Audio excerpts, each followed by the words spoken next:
सदगुरु दादा श्री लुहाराम जी साहेब की जय।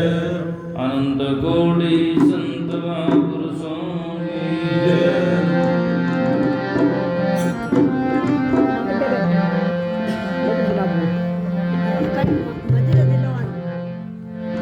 वंदो सत्य कबीर के चरण कमल सिर नाये। जासु ज्ञान दिन कर निकार भ्रम तम देत न साय। बंदी चोर दयाल प्रभु विघ्न विनाशक नाम। असरण शरण वंदो चरण सब विधि मंगल दाम। मंगलमय मंगल कर्ण मंगल रूप कबीर। ध्यान दर्द नासत सकल कर्म जनित बहुपीरा। सतगुरु साहेब संत सभी दंडवत प्रणाम। आगे पीछे मत हूँ दिन पर जाऊं कुर्बान। इष्ट देव गुरु साधु बल निज बल तीनों धार। सतसंगत सदग्रंथ विधि सरदा मुदित विचार।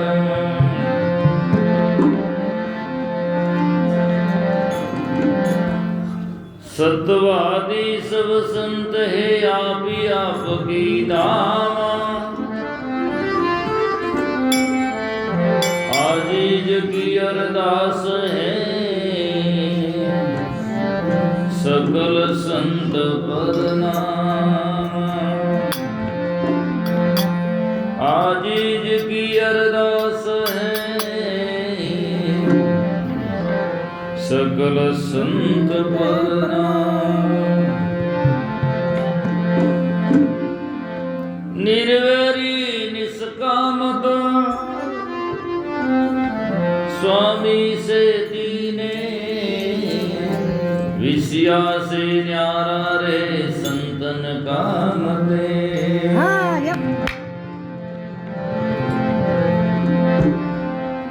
दया गरीबी बंदगी समताशील स्वभाव। एता रक्षण संत का कहीं कबीर सद्भाव। ज्ञान गरीबी गुरु धर्म नम्र वचन निर्दोष। तुलसी तारा किए श्रद्धाशील संतोष। भाव भक्ति भामा रहित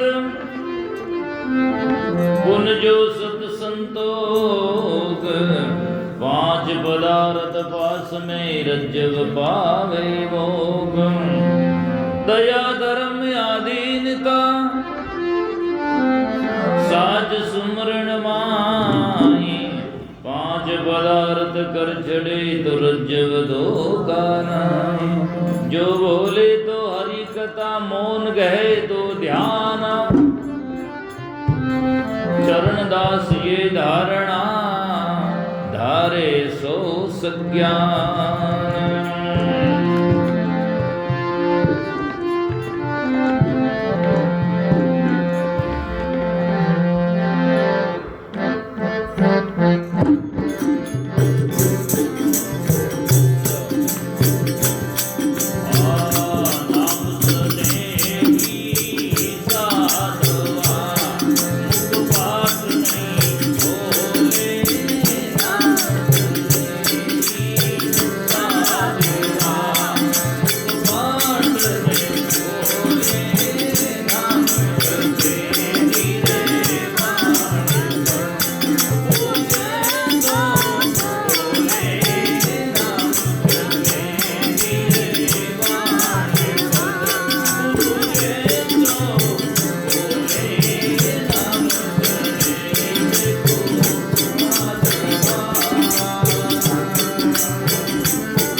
परम आराध्य परम वितरागी मान समर्थ सदगुरु लुमाराम जी साहिब के 39वीं बरसी महोत्सव के पूर्व संध्या में मंचासीन श्रद्धेय हमारे गुरुगादी महंत श्री हरिदास जी साहिब, परम पूजनीय गुरुदेव श्री निर्मल साहिब जी, श्रद्धेय हमारे गिरवर साहिब जी, श्रद्धेय हमारे परमेश्वर दास जी, सूरदास जी, श्रद्धेय सीताबाई, श्रद्धेय सेवा भाई जी, सभी संतजन और सत्संग प्रेमी सजना श्रद्धा मूर्त माता बहनों, बहुत ही हुण तो हुण बोगरो बोलो मत। तो सुंदर बात यह है, अभी आपने सुना ऐसा सदगुरु भाव है। जिस प्रकार से सदगुरु लुमाराम जी साहिब की रहनी, उनका अद्भुत व्यक्तित्व था, उनका जीवन पूरा साधना और शब्दों से और ज्ञान से परिव्याप्त था। कई लोग ऐसे भी कहते हैं कि महाराज को किसने देखा। बहुत सारे लोग यहाँ दर्शन किए हुए हैं और मैंने भी दर्शन किया है। साहिब का अनूठा जीवन था। साधु का नाम ये होता है कि सबसे पहले उनके विचार मधुर हो और सादा जीवन हो, आडंबर न हो, और इस भजन के माध्यम से जो बात कही जाती है वो सदगुरु लुमाराम जी साहिब के जीवन में बिल्कुल 100% घटित होती है। ऐसा ही उनका जीवन था। नाम सनई साधवा मुख पाटन खोले। नाम के सनई होते हैं, भजनिक होते हैं, अर्थात ज्ञान के उपासी होते हैं, या जाकर के वास्तविकता को जानने वाले होते हैं, तो फालतू की बकवास नहीं करते हैं। मुख पाट न खोले, जो बोले तो सत कहे, कह तो मोनी हो ही रहे के हरिगुण गावे हो, आ ब्रह्म कथा संसार की सब दूर उड़ावे हो। ऐसा जन राम जी ने भावे हो, कनक कामणी परे हरे नहीं आप बंधावे हो। ऐसा जन राम जी ने भावे हो। उनके मुखारविंद से कैसेटों में रिकॉर्ड भजन आज है, साईं तेरा बंदा ने बलियारी। ऐसे साईं हे परमात्मा साहिब गुरुदेव, ऐसे आपका बंदा है जिनके भक्ति भजन का धंधा है ना। ऐसे कोई बंदा है उनको बलिहारी बलिहारी बल हार जाना, उनके सामने निछौर हो जाना, उनके ऊपर वारना जाना, मैं उनके चरणों में वारना जाता हूँ। तो ऐसे संत जो होते हैं वो हमारे वास्तविक में भीतर के अज्ञान अंधकार को खोते हैं। लेकिन वो भी किसका होता है? जो जिज्ञासु होता है, सुसंस्कारी उसका होता है। बल्कि सबका तो हो ही नहीं सकता इस दुनिया में। न तो कोई प्रमाण है और न कोई ऐसा दुनिया में महान पुरुष आया सबका खो दें। कबीर साहब जैसे महान पुरुष इस धरती तल पर कौन आया? दूसरे नहीं, लेकिन आखिरकार उनके साकी शब्दों से ऐसा एहसास होता है कि वो भी इन दुनिया से हैरान होकर के गए। ऐसी उनकी साखियों में ऐसा एहसास होता है।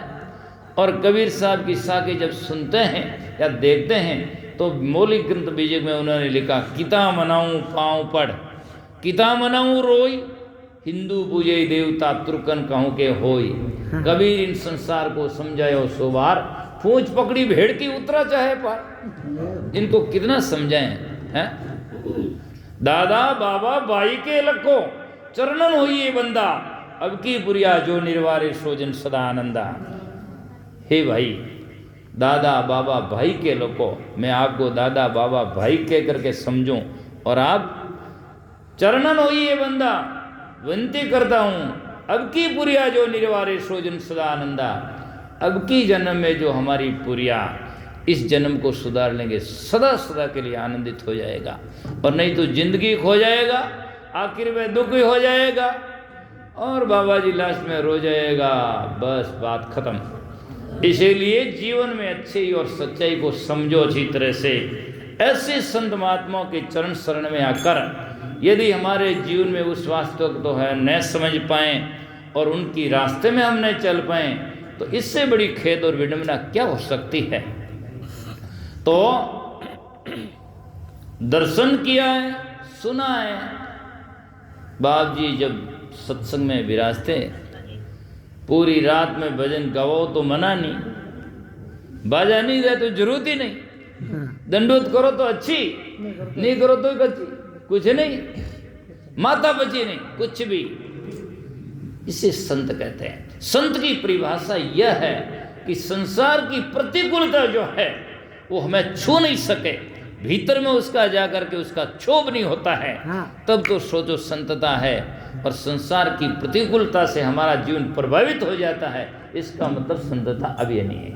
जा करके जैसे पानी की सतह पर पत्ता तैरता है और जीव उसमें पानी और भरते जाओ, वो पत्ता डूबता नहीं और सत्य के ऊपर ऊंचा उड़ता जाता है। ठीक इसी प्रकार संत ऐसे होते हैं, संसार के ऊपर तैरते हैं और जाकर के दुनिया कितने ही तैरते हैं लेकिन सब नीचे दबा देते हैं, आप ऊपर का ऊपर ही रहते हैं। ऐसी संत की परिभाषा है। और इस प्रकार से जीवन में आज तो लोग कहे एम ब्रह्मास्मि, मैं ब्रह्म हूं, और कोई ये भी कह दे मैं चेतन हूं, पर मान सम्मान नहीं दियार, भेंट पूजा नहीं दियार, प्रणाम बंदगी नहीं किया तो ए लो है ब्रह्म में भ्रम पैदा हो जाता है। बस बात ब्रह्म में भ्रम, इस प्रकार की बातें आ जाती है। कहाँ हुआ? ब्रह्म ये नहीं है, ब्रह्म उसका नाम है। एक भावुकता से या जाकर के सजना भावार्थ उसका किया जाए तो जैसे समुद्र होता है, समुद्र में कितनी नदियां धारा प्रवाहित होती है। आप देखते हैं गंगा ब्रह्मपुत्र जैसी आधा आधा किलोमीटर में चौड़ी बहती है और वो समुद्र में जाकर धारा प्रवाह हो जाती है, फिर भी समुद्र फूटता नहीं और कितना पानी वहां से उठता है और दुनिया में बारिश होता है, कितने गांव जलमग्न हो जाते हैं, फिर भी वहां से खाली होता नहीं है। इससे ब्रह्म कहते हैं। अर्थात ये तो एक उदाहरण है, एग्जाम्पल है। कितनी संसार की बातें अंदर में आ जाएं फिर भी फूटे नहीं, और कितो ही कम हो जाए तो बड़े गुरुजी रूठे नहीं। जना तो सोचो उनकी भक्ति छूटे नहीं, नहीं जना सजना कुछ भी नहीं, उसके वो भक्ति ज्ञान को लूट नहीं सकता है। इसलिए संत महापुरुष कहते हैं नाम सुने साधवा मुख पाटन खोले। बाप जी से जब पूछते हैं बाप जी इनका अर्थ क्या, अरे भाई मैं कहीं जानू थे जानो अटे तो बेचे अर्थ जा जान सर मैंने पूछो गए, हाँ कहीं पूछो अटे तो लंबो लंबो पूछो पड़ियो है ना, ये तो अड़े इस प्रकार से समझ में नहीं आता है लोगों ने। तो कितने महात्मा और सजनों कोई दो आदमी बात भी करें हमें न पूछे बीच में बोले तो हमारा क्या तात्पर्य है? जब हमें जरूरत है तो पूछ ही लेगा, जरूरत ही क्या है। हमें तो जाकर के जितने होते, जितने संत लोग होते हैं, भक्त लोग होते हैं, ज्ञानी लोग होते हैं, वो गंभीर होते हैं, और यदि गंभीर नहीं है तो सजना कोई वास्तविकता नहीं है। जीवन में जितनी गंभीरता आएगा वही संतता का वास्तव में जाकर के सजना प्रत्यक्ष में प्रूफ है। ये है तो नाम सुने ही साधवा मुख पाटन खोले, नाम जपे निर्वाण पद बूझे तो बोले। नाम जपे हर चीज का सजना। देखो आप मुझसे ज्यादा लोग अनभिज्ञ नहीं हैं, हर चीज का शाब्दिक अर्थ अलग होता है, शायद शाब्दिक अर्थ अलग होता है और उसका भावार्थ अलग होता है और उसका लक्षणार्थ, तो उसका लक्षणार्थ अलग होता है। जब तक आदमी शब्दार्थ और उसका भावार्थ और लक्षणार्थ तीनों नहीं जान जाता तब तक सजना कभी भी आदमी का भ्रम नहीं छूट सकता है। अब नाम जपने की बात आई तो नाम जपना तो बुरा नहीं होता है और जपना ही चाहिए, हम भी जपते हैं। और गुरुजी जब उपदेश देते तो देते क्या, नाम ही तो देते हैं और क्या देते हैं। शब्दी गुरु शब्द सुन शिष्य शब्दी बिरला बूझे, और जो ही गुरु सोई शिष्य तुम जब अंतर्गति जब सूझे। एक तौर तो कह देते हैं और दूसरी तरफ में शर्त दे देते हैं, है ना, उसके बीच में शर्त देते हैं। यदि आप नाम ले लिया सुन लिया और जाकर के सजना जब तक नाम का वास्तविक स्वरूप नहीं चीना तो क्या होगा? आप 50 वर्ष शक्कर के हो और शक्कर को चीना ही नहीं, तो शक्कर से क्या तात्पर्य हुआ? पहले शक्कर जानो और फिर उस शक्कर को खानो, तब जाकर के। तो नाम का लाक्षणिक अर्थ होता है नामी की जान होना, नाम को पहचानना, तब जाकर के नाम का वास्तव में चरितार्थ होता है। आज हजारों लोग कह देते हैं जब सदगुरु जी नाम सुनाया तभी जमने शीश हिलाया, गुरुदेव ने मंत्र दिया तब हमारा कर्म छूट गया। लेकिन वास्तव में हर आदमी के जीवन में घटित होता कहाँ दिखाई देता है? ऐसा घटित होता दिखाई देता है? कितने लोग नाम सुनकर के बैठे हैं, लेकिन एक भी आदमी के जीवन में कला और कल्पना छूटती दिखाई कहाँ देती है? इसका तात्पर्य कहाँ हुआ? कारण यह है कि नाम कानों तक गया लेकिन नाम का वास्तविक स्वरूप को चिन्हा ही नहीं। इसीलिए संत महापुरुष कहते हैं नाम जपे निर्वाण पद, जहाँ किसी प्रकार का बाण नहीं चलता है और बाण से परे। दो तरफ से अर्थ किया जा सकता है, एक तो वाणी की पहुंच नहीं होती है और एक माया का जाकर के बाण नहीं लग सकता है। वह इस स्थिति को नाम जपे निर्वाण पद बूझे तो बोले, बूझे तो आप भाई अपना बजे। जब बात कहें तो संत महात्मा कहते हैं, फिर कहते हैं धुन में ध्यान लगाए के विश्राम ने छाड़े।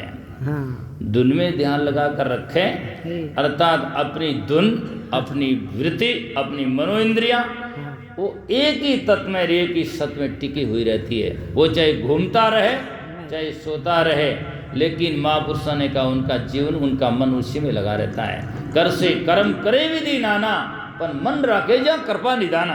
कर से आदमी कर्म करता है लेकिन मन वहाँ जा रहता है जहाँ गुरुदेव के चरणों में। तो इसीलिए कहा कले कल्पना छोड़ के चित्त चरणों में रखे। कले कल्पना छोड़ करके चित्त को गुरुदेव के चरणों में लगाया रखे। ये बातें हैं आज आदमी, और गुरुदेव के चरणों में यदि लगाया रखे तो वो प्रेम रस भी चके, निजन बल हैंग दिन बके तो की को नहीं, कुछ भी नहीं है, क्या है ना? उसका तो झलक भी नहीं आ सकता। गरीब साहब ने वाणी में लिखा है कि या सुख ते सुख संग गुण, इस संसार के सुख जो परमात्मा सत्य चेतन आत्मा का आनंद जो है वो गुण है। इस संसार के सुख से संग गुणा तेज है, और एक बार भी उसने यदि जल भी पड़ गया तो ये संसार तुच्छ लगता है और उनके सामने तक झांक नहीं सकता है। और यदि सब कुछ लगता है तो सोचा अभी उसकी झलक भी नहीं आई है। या सुखते सुख संक गुण ब्रह्म शब्द के माई, पर सदगुरु मिले कबीर से सत्य लोग ले जाए। ऐसे संत महान पुरुष मिलते हैं, सदगुरु कबीर साहब जैसे, सदगुरु दाता श्री डुमाराम जी साहिब जैसे, ऐसी परिपूर्ण साधना योगी मान भजनिक जो जाकर के अद्भुत व्यक्तित्व वाले महान पुरुष जब मिलते हैं, और वैसी ही जिज्ञासा शिष्य में होती है, तब कहीं जाकर के ये दोनों बात चरितार्थ होती है। सदगुरु कितने भी मान हो और यदि शिष्य में जान ना हो तो क्या करेगा? बेकार होगा। सूर्य कितना ही तेज है लेकिन सूर्यदास जी के तो उगे है कौन, है ना? किसके उदय होगा? कुमार कितना ही बड़ा कलाकार है, पर बाढ़ मेरी जैसलमेरी बाड़ू रेट तो मटको कोई बना सके कौन? क्यों कि रेती में लक्षण नहीं है। तो सदगुरु का ज्ञान जो होता है वो भी सुसंस्कार होता है, वह चरितार्थ होता है। अब सूर्य उदय हो जाए, उसका सदुपयोगी करने वाला ने आंख मूंद करके पड़ जाए तो उसका सूर्य क्या करेगा? कुछ भी नहीं हो सकता है। इसीलिए गुरु पूरा और शिष्य शूरा। गुरु भी मान पुरुष हो और जाकर के शिष्य भी श्रद्धालु, जिज्ञासा, उत्तम जिज्ञासु, जिसको वेदांत की भाषा में कहते हैं उत्तम जिज्ञासु, केवल मोक्ष की कामना हो, इस प्रकार की भावना, तब जाकर के ये दोनों चरितार्थ होता है। और नहीं तो सदगुरु भेट्यारा गुण क्या सुधरिया नहीं चेला, कह तो निज सदगुरु नहीं कह मन नहीं, एक में तो फर्क है ही है ना? इसीलिए संत महात्मा कहते हैं धुन में ध्यान लगाए के विश्राम ने छाड़े। विश्राम अब तो थोड़ी देर के भक्ति भजन क्रिया सत्संग जहाँ हमें विश्राम करो नहीं करता, कहीं विश्राम ही जो और कही हो है? विश्राम राम जी ने तो रोवे को नहीं, विश्राम ने रोवे को, विश्राम करनो विश्राम करनो। एक दिन एक आदमी लियो, अरे महाराज रात मैंने नींद नहीं आई तो मैं क्यों कई नुकसान भी हो। हाँ क्या हो गया? ऐसा तो कोई आदमी कहता ही नहीं, मुख से निकलता नहीं। कल महाराज मेरे सत्संग नहीं हुआ, या कल मेरे महाराज संतों का दर्शन नहीं हुआ, या कल मेरे भक्ति भजन नहीं हुआ, आप बात तो कोई कहता ही नहीं है। बस यूं कहता, बस रात मैंने नींद नहीं आई, क्या कल हमारा व्यापार नहीं हुआ। ये धंधा है जाकर के जो छूटने वाली है, उन चीज़ों से लोगों का मोह लगा हुआ है। नींद नहीं आई तो नींद तो जन्म जन्मांतर से आई हुई है, अब उड़ाने का काम है, उड़ जाए तो अच्छी है ना। बस दादू जागे जगत गुरु जग सगड़ा सोवे, रही जागे दर्द से जे घायल होवे, सब जग सुता संतदास निर्भय खूंटी ताण, राम शब्द ले जाग्या सो जाग्या परमाण। तो भजती भजन में जाग्या है, माया मुख जागे सगे सो सुता कर जान, दरिया जागे ब्रह्म दिश सो जाग्या परमाण। जो ज्ञान की दिशा में जागता है वो जागना है, और जो ज्ञान की दिशा में नहीं जागता वो जागता हुआ ही सोया हुआ है, जिसको सदगुरु कबीर साहब अपनी भाषा में कहते हैं, संतों जागत नींदन कीजे, कालन खाई कल्प नहीं व्यापे दे जरा नहीं छीजे, और संतों जागत नींद नहीं कीजे। और जाग तो नींद में है, मतलब है जानता है पर मानता नहीं है। इसके आज मुने गुरु कहने वाला 50 आदमी मिल जाए क्या गुरु कौन है, माधुदास जी है, लेकिन माधुदास जी को गुरु कहने वाले मिलेंगे, पर गुरु कह जैसा करने वाले तो हजारों में एक आदमी मिलता है, कहने वाले बहुत सारे मिलते हैं, लेकिन कोई भी मान लो माधुदास जी को हरिदास जी को सोमदास जी को सदगुरु डूमाराम जी साहिब को कह दें, लेकिन कहने वाले बहुत मिलेंगे, जब तक रहने वाले नहीं मिलते उसके लिए कबीर साहब चरितार्थ नहीं करते। कबीर साहब कहते कहता तो भूता मिला, कहता मिला नहीं कोई, और सो कहता वे जान दे जो कहता नहीं कोई, जो कहता नहीं होता। इसलिए धुन में ध्यान लगाए कि विश्राम न छाड़े, और बिना बूझिया से आप ते बकवाद न मांडे। बिना बूझिया से मतलब आपनी तरफ से बकवाद नहीं मांडे, और दूसरा करे तो शांति करने की कोशिश करे। उसमें क्या मिलता, क्या कबीर साहब की साकी ग्रंथ में साकी है, खलक मिलान खाली हुआ। इस दुनिया से मिलकर लोग सोचते हैं हम लाभान्वित हो जाएंगे, या हम धनी बन जाएंगे, या हम मान बन जाएंगे, या हम दुनिया में पद प्रतिष्ठित हो जाएंगे, लेकिन कुछ नहीं, एक दिन सब खो जाएंगे, है ना। आदमी के जन संसार में मकान दुकान बड़ा हो जाए तो क्या सब छूटने वाला ही है। शिष्य ज़्यादा हो जाए, चेला और बूढ़ा या लड़का पुत्र परिवार हो जाएगा तो क्या है, आरती तो 4 जना ही उठाई, 50 जना उठाए वो, उससे तो कुछ है नहीं, उससे क्या फर्क पड़ने वाला है। इसीलिए खलक मिला खाली हुआ, किया बहु बकवाद, बांझ हिलावे पालना था में कौन स्वाद है। बांझ ने नार पालनो हिलावे तो टाबरों कौन मिलावे, है तो खाली खाली, क्या ये तो संसार बांझ का पालना का जैसा, कितना हिलाओ कुछ नहीं, लास्ट में खाली है। इसीलिए सार शब्द संग्रह करे त्यागे सब छोई, सार शब्द को संग्रह करें। देखो सजनों, हर चीज के लिए एक संसार में नकल और दूसरी बिल्कुल सकल। तो शब्द तो बहुत है, लेकिन सार शब्द को समझने की जरूर है। सार शब्द किसे कहते हैं, इस पर बहुत सारे लोग चर्चा करते हैं। सार शब्द कोई अमुक शब्द नहीं है कि वो एक लिखा हुआ है और उसको सुन लो और या उसको गुन लो या उसको बस कर दिया पार हो गया।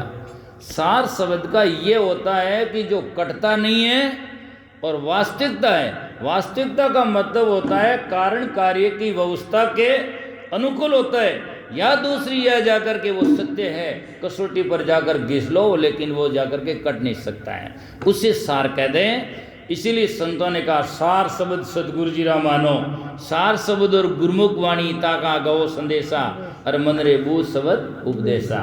उदाहरण के तौर पर ये आप समझ लो, जैसे एक आदमी कह दियो दूध में घी है तो वो सार शब्द है, दूध में घी है।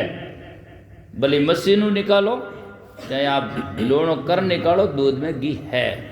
अब कोई कह दे पानी में घी है, वो असार शब्द है। भले बूढ़ो डोकरों को और भले 3 बरस छोकरों को, है ना। और भले 1000 बार पहले किसी ने कह दिया है तो वो सतनी पानी में घी होता नहीं है। पानी में घी निकसे तो रूखा खावे नहीं कोई, सब चकाचक हलवा कर खावे, पानी में घी निकसता नहीं है। ये है तो कहने का अर्थ ये है कि जो सार होता है वो कटता नहीं है, वो पार होता है। जैसे गणित में आदमी पढ़ता है तो उसमें भाग लगाता है, तो दो दो कटे, तीन तीन कटे, चारों चार कटे, करते करते जो शेष रहता है वो उसका आंसर उत्तर होता है। उन्हें बाद में जीरा धरते जाओ, बड़े भाग लगाता जाओ, वो हग ही आए, उसमें कटता नहीं है। उससे आंसर कहते हैं, वो उत्तर होता है, जिसको उर्दू भाषा में जिसको कहते हैं हकबिनी कहते हैं बका। बका नाम जो कटते करते करते करते बाची रह जाता, शेष रह जाता है, उसे जाकर के वास्तविकता कहते, वो कभी करता नहीं है। तो सार शब्द संग्रह करे त्यागे सब छोई, अर्थात अगर असर को छोड़ता जाए, सार शब्द संग्रह करे त्यागे सब छोई, कहें कबीर तीनों लोक में तत्वेता है सोई। तीनों लोक में तत्वेता, तत्व को जानने वाले, सत्य को जानने वाले ऐसे महान पुरुष होते हैं। तो ऐसे सदगुरुदाता लुमाराम जी साहिब यहाँ पधारे, यहाँ आज से करीब 82 साल पहले आसन लगाया और आज 39वीं वर्षी के मौसम में हम विराजमान हैं, कल है उनकी पूर्व संध्या में है।